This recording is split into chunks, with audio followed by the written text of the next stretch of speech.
Welcome to Perspectives, a podcast by London Business School Student Association.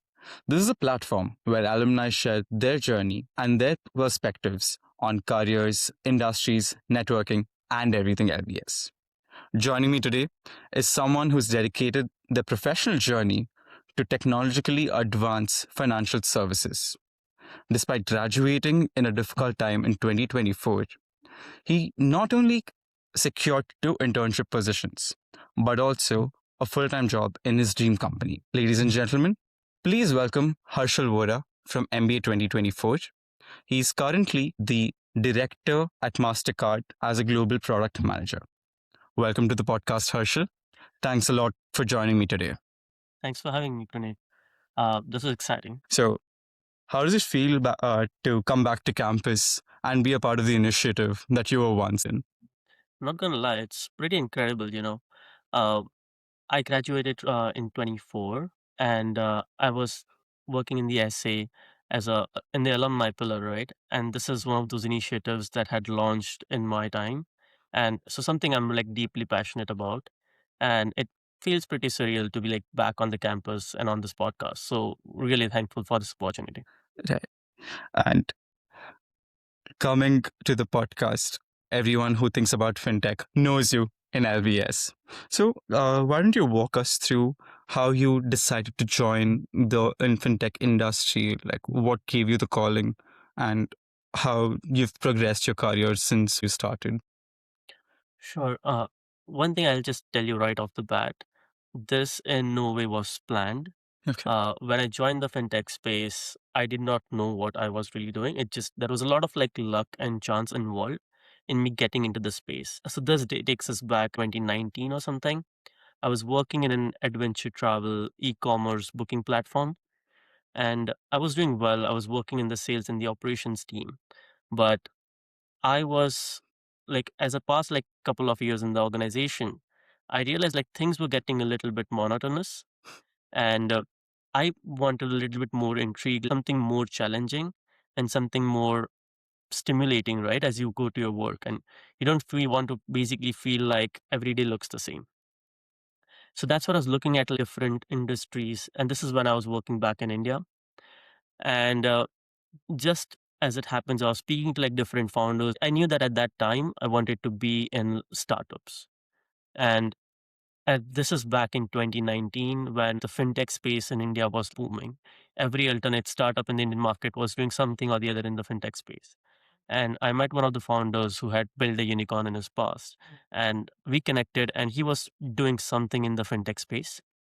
I did not know about that space at all. I just knew that I wanted to work with him. And that's where I wanted to learn like how you build a really incredible organization ground up. And that was my entry into the fintech space. What turned out to be a happy surprise is it involved so much innovation, not just from purely a technology standpoint, but more an application of a technology in a particular market with all the regulatory challenges and everything involved. Every day was new, every day was challenging, but also exciting. And there was so much like whiteboarding involved. We would try to figure out, okay, we have built the technological stack, but then how does that fit with the regulations? And not just regulations, changing regulations. At that point in time, I remember the Reserve Bank of India, which is the like equivalent of the federal bank in India, did not even recognize fintech on any of its papers. So there's a lot of interpretation involved in how do you evolve a model which is not yet officially recognized from a regulatory point of view, and make it sustainable. And I just love that space. Like every day we'd wake up and try to like figure out ways to like solve genuine problems, right? Like growing up in a country with like over a billion population, a lot of them not having access to the most basic form of financial infrastructure. And then you're working in this entire digital boom where you are like, really making a difference, and it just keeps you constantly stimulated and constantly on lookout for like different ways to solve problems. I, I don't know. I found my passion there, and yeah, that's how I got hooked into this space. When you say there's no formal recognition in a financial service and you're innovating constantly, I'm pretty sure like every day would be very stimulating. Every day probably start with something, and by the time you close, probably that's not a feasible thing. So a lot of back and forth, I'm assuming. Absolutely. Like I remember like, we used to work with a lot of fintech founders, and we were the back-end technological and regulatory stack that a new fintechs in India would build upon. Okay.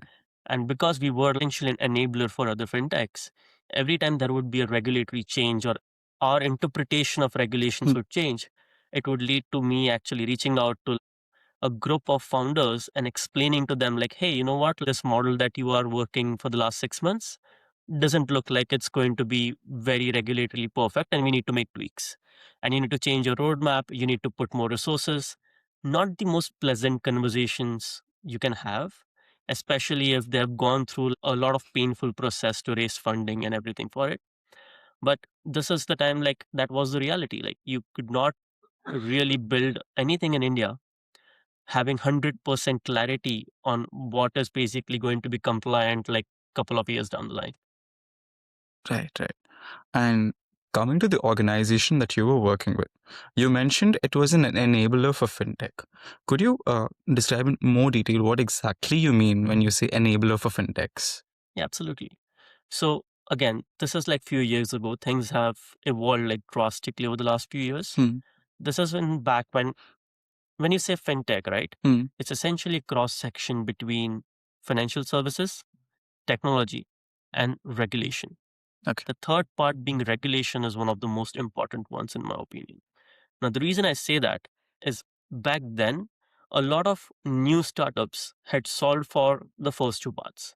They knew that they had a good technological stack. Hmm. They knew what financial services they are offering, and they would have some form of expertise in that. It was a third piece, right, that a lot of startup founders were really missing. They did not have the right regulatory licenses, or they don't have a right expertise to manage those licenses. And that's where really our organization came in. So we had an NBFC license, which is a non-banking financial license. I think here you call it NBFI. What we did is we, on top of that license, built an entire tech stack where new founders and new startups could come and plug and play Okay. their platform, and we would become their backend lender. Okay. Uh, Not the perfect example, but this is how fintechs all over the world evolve, right? Like Revolut, for example, did not have their banking license until 2 years ago. So they would also be partnering with like different banking, like different entities, right? That are more knowledged and have that stack on regulation developed to like get started. And then as you grow and you reach maturity, you would want to have your own licenses. But this is how like has been like the traditional model of fintechs coming into the market and then scaling up once they have their own license. Right. You mentioned Revolut, and that's a company that really fascinates me. Anyone who comes to London, which is the epicenter of banking and finance, have a Revolut account before they have any other big bank. What would you say startups like Revolut do differently than the incumbent banks with much bigger budgets do to take over the market share and grow in a much faster pace? Revolut is quite interesting and they have done quite well. I myself, when I came to London, I had a Revolut and a Monzo account before I had any of the traditional banking accounts, right? But I think there are two facets to this. So the first is, and I think this is something where a lot of people mistake, and including me, right? Initially, I did not recognize this till I started working in MasterCard and saw how regulations impact larger organizations. It's less about what incumbents or large organizations like big banks fail to do. It's more about what they would choose to not do. Right. So the risk appetite in a startup or in an entity like Revolut or Monzo, who maybe have some licenses but not are as heavily regulated as one of those top five banks, is they can take a lot more risk. They can keep their risk and compliance processes extremely lean, and that helps them move faster. But as they scale up and become bigger and bigger in size, things like AML practices, which is anti money laundering, things like fraud practices, challenges and oversight by regulators, these start increasing. And the downside of putting a product in the market that might basically call questions from regulators become much higher than the reward that you might see. Right. So that's what naturally slows companies down as they scale up. Right. That said, one of the things that they have done right is they have been tech first and digital first. So while you will not see like big banks or bigger incumbents adopt like simple changes and tweaks, right? Have more digital first flows on their applications. That's something I feel like companies and neobanks like Revolut and Monzo have done really well, where we constantly see them experimenting, and not just from models that touch regulation, even like small things that enhance the user experience. So one of the things I am personally a big fan of is when you go to Monzo, they actually bucket your expenses based on the transactions and the merchants you have used. Now, this categorization makes my experience of using that app much better than maybe some of the incumbents platforms.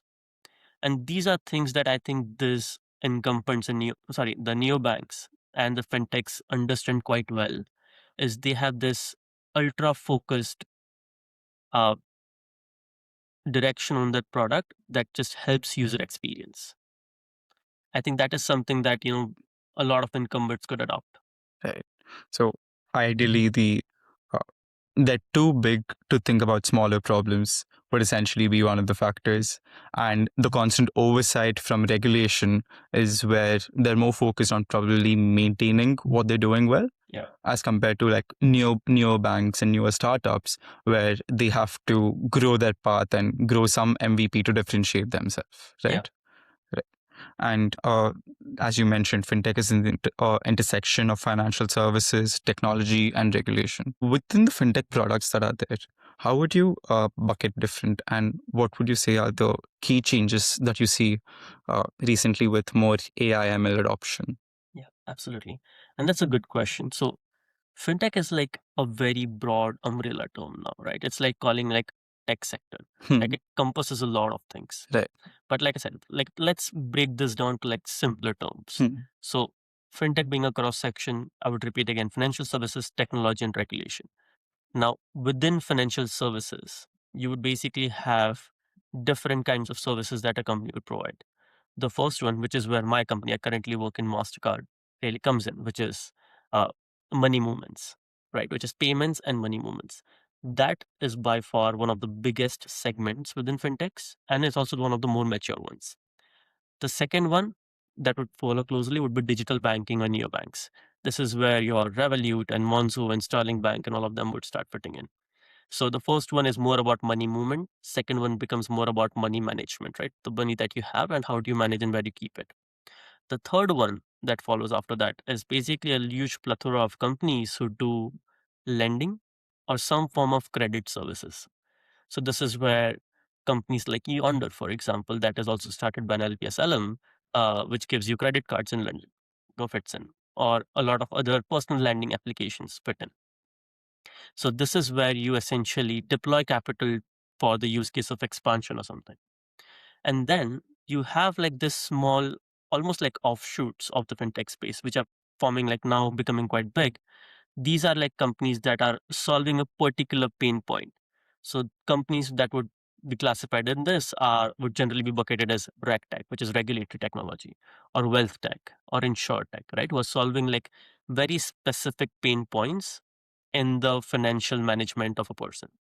And finally, I would say there would be like a range of companies that would fit under infrastructure and platforms that help other fintechs basically build on top of them. Okay. And ideally, the organization which you worked in India would be the last bucket, right? Yes, Okay. that would be more infrastructure enablement layer. Right. Would you say it would be like an infrastructure as a service? Yes. Okay. That's great.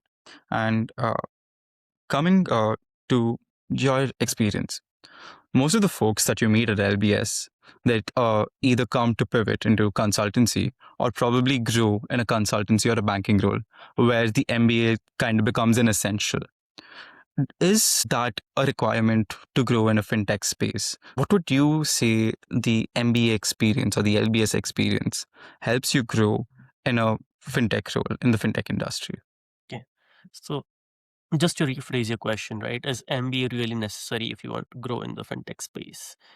MBA, in my opinion, is not necessary. Or a business degree, let's just compass all the other degrees as well. Right. A business degree is not really required for having a successful career in fintech or any technological firm, in my opinion.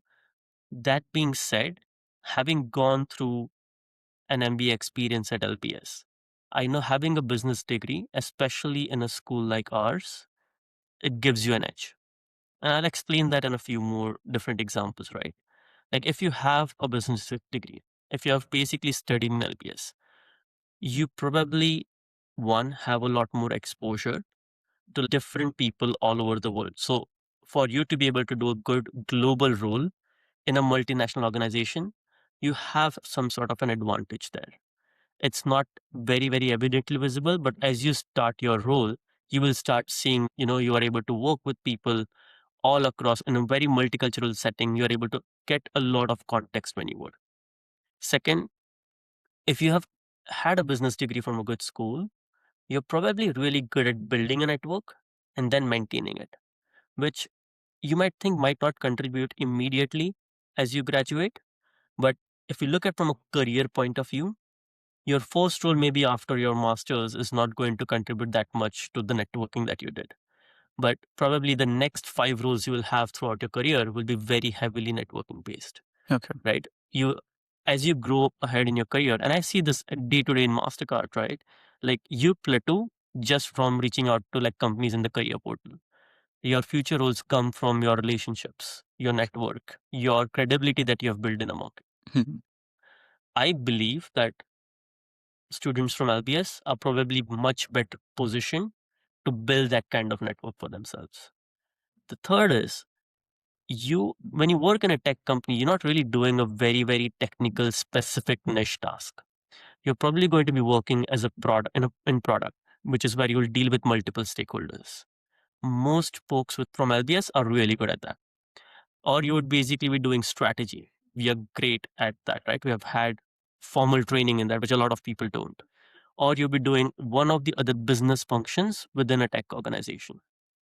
And as you scale up, I've realized that folks with an MA, and I see this in MasterCard, I think we have like odd LBS alums at this point, and I see them the way they approach and how their career trajectory is, not just in the short term, but in like 15 years, for example, of their career within the organization. The ROI is significantly higher as you scale in your career. Right. So again, in short, I think like MBA is not required, but it does give you an edge if you have a long-term view. Right. So, like to summarize, the skills, the experience, and the networking skill that you said, which would be required not beyond your LBS degree, are essentially what the foundational nurturing that the business degree would provide at an institute like LBS, Yeah. right? Also your training, right? Like we are used to you studying like case studies the Yeah. day before the lecture, going through like 8 pages of documents, having a context, and then making a decision on top of that, right? Like, this is what most of your like work look like, right? Like I would walk into a meeting with a client that I know is a week later. I would have like probably like 20, 30 pages of deck or like material to go through. In a lot of cases, I would have no context before that meeting, right, about that client or that engagement. But then I am expected to like read a bunch of materials, get myself up to speed on the content, and then go and deliver, right, what is required from my organization's point of view in that meeting. Like that's exactly what we do every day in our classrooms. Yeah, that's fair. And also like coming to the more uh, recruitment side, often not fintech in the career portal, career services, they keep it separate from the tech recruitment or the finance recruitment. Would you say there are some specific skill set that people should nurture, people should start learning from now onwards to help them position themselves better when it comes to recruitment with the fintech? Yeah, I do realize, and especially in our school, We have that. We have an entire team that looks after tech recruitment, and then we have a massive function in fintech. Right? Yeah. And there's a reason why, right? London and UK in general, the fintechs here are so much more advanced Right. that the job opportunities kind of like demand having a specific focus on them. Hmm. A lot of your skills that you're going to build for a fintech are going to be pretty agnostic to a fintech or any other tech company. That said, if you want and you know that you want a role in fintech, I would advise like few things. This is what I tell like students when I meet them now. If figure out which market you want the role in. Let's say the role is in London. Hmm.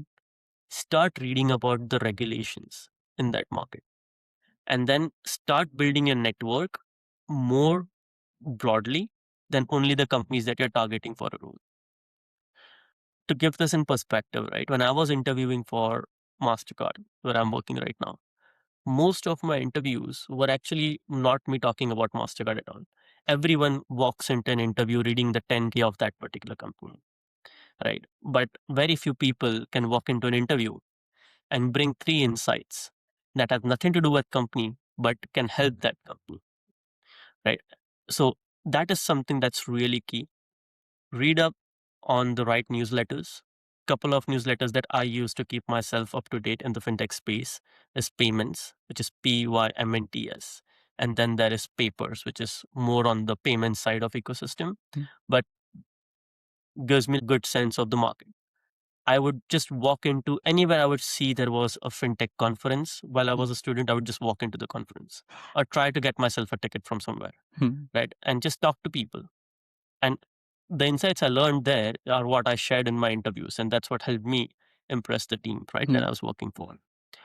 And the third thing I would tell you is read up on the regulations that affect the company that you're interviewing for.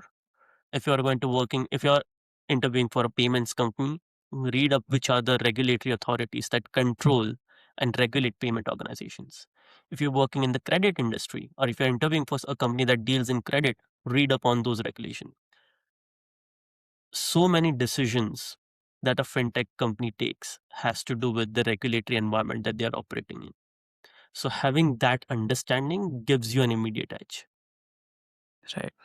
And uh, also coming back, now that we see there's a lot more focus on artificial intelligence and machine learning.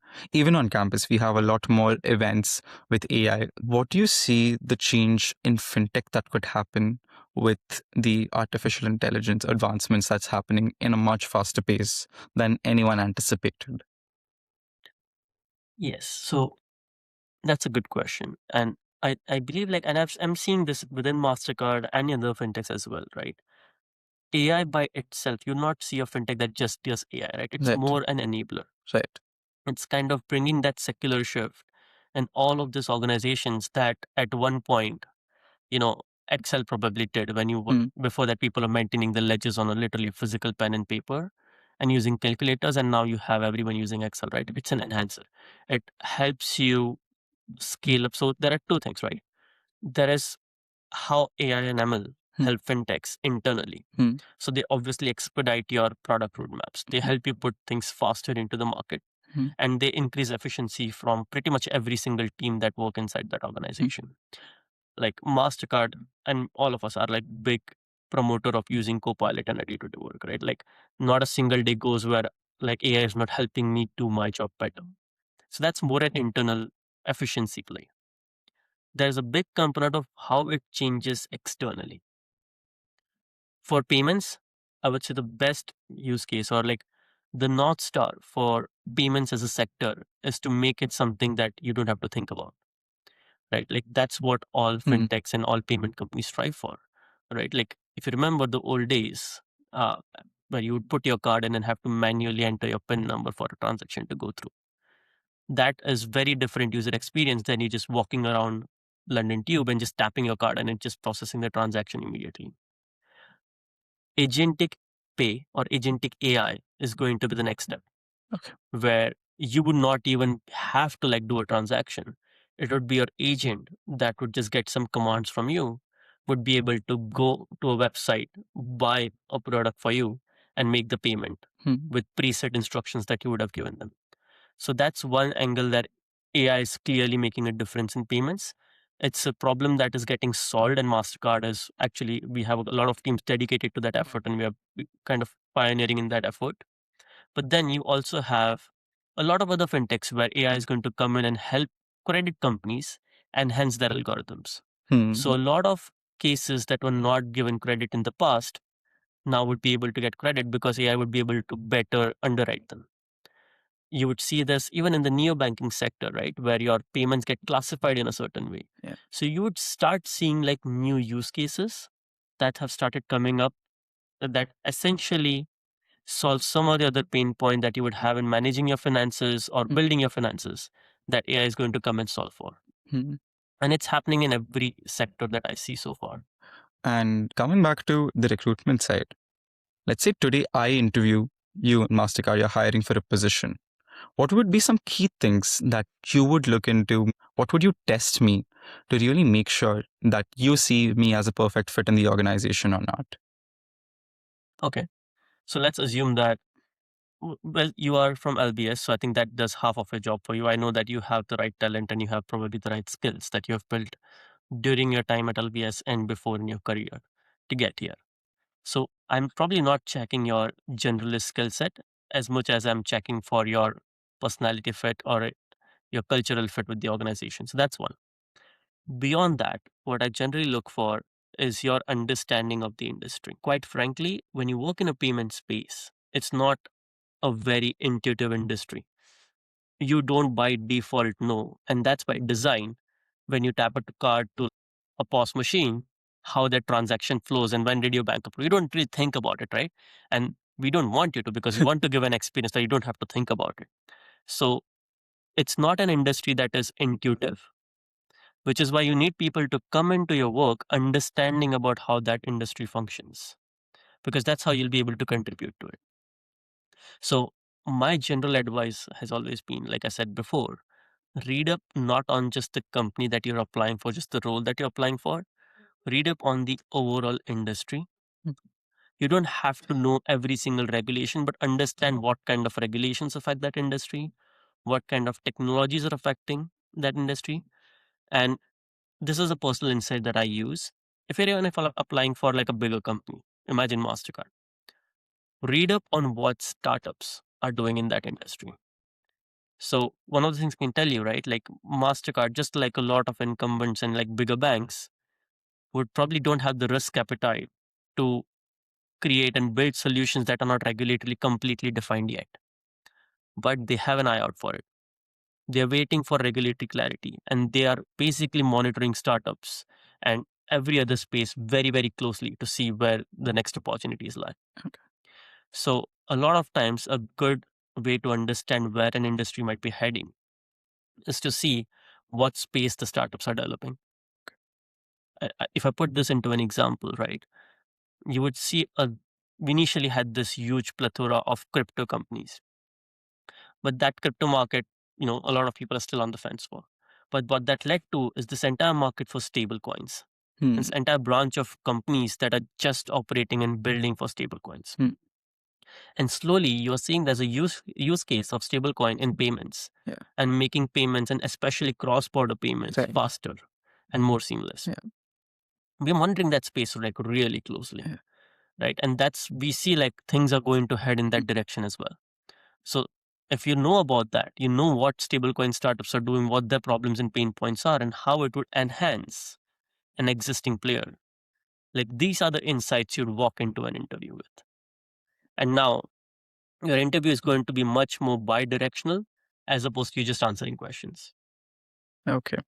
So, like, again, a lot of the skills that you naturally develop through your program, I think would be helpful. Yeah. And also, as you mentioned earlier as well, having a broad knowledge, having the interest and the insight into the industry is something. And you mentioned about the stable coin, and I've been reading, and it's a big part for remittances, right? Yeah. At times, doing a remittance through a stable coin could also give you more money than what you sent because of the arbitrage of crypto markets. And turns out a large number of people were just sending across stable coins and making money. So honestly speaking, you will have all these new technologies, there is definitely an arbitrage that gets created. It's the time where the technologies have started getting some adoption, but the regulations are not coming.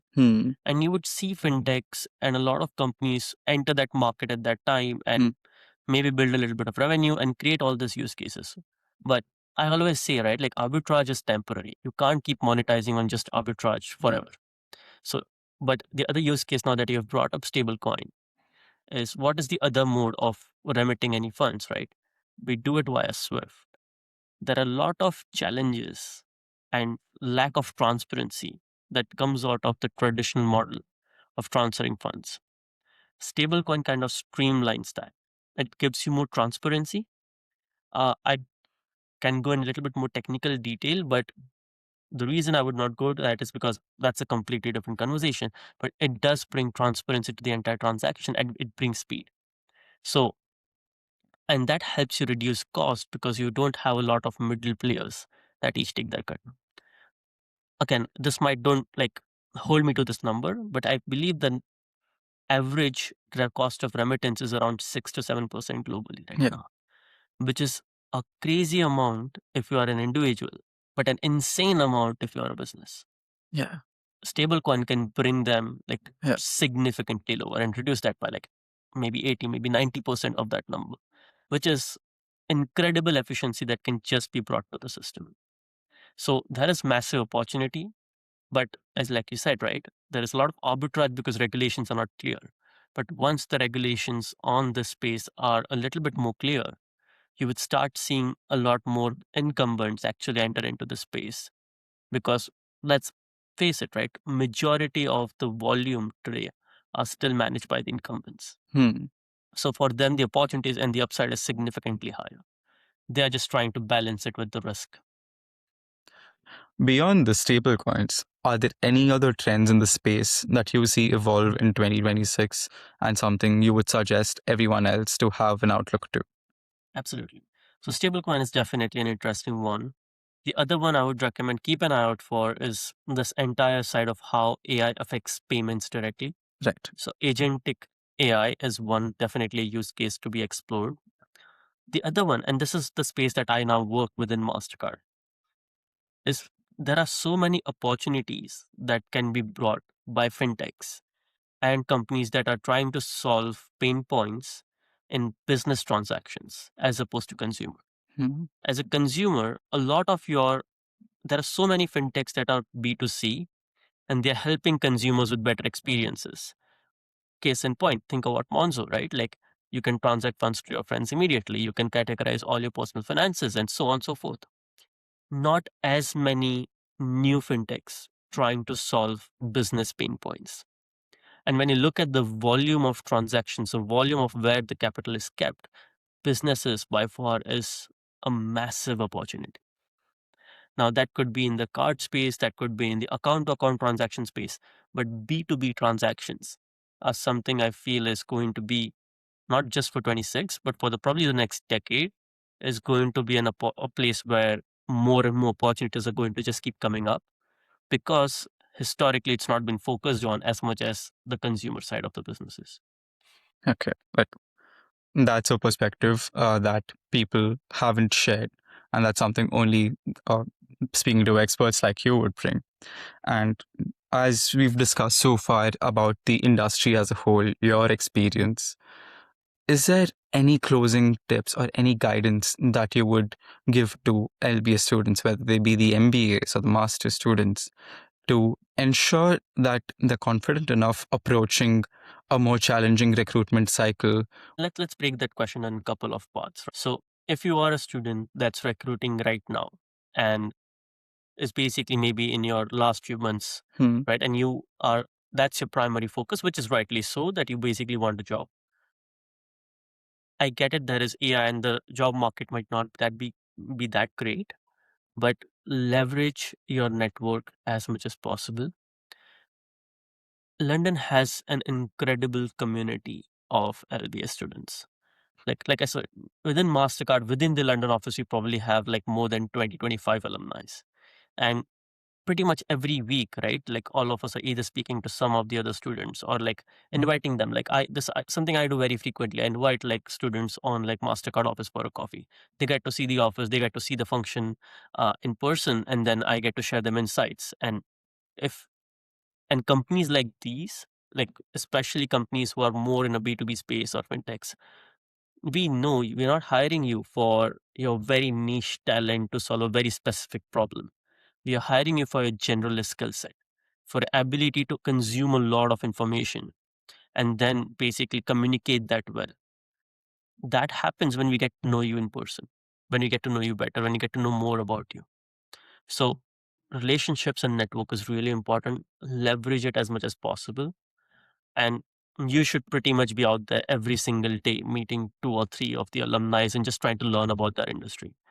Don't approach the conversation purely from a job point of view.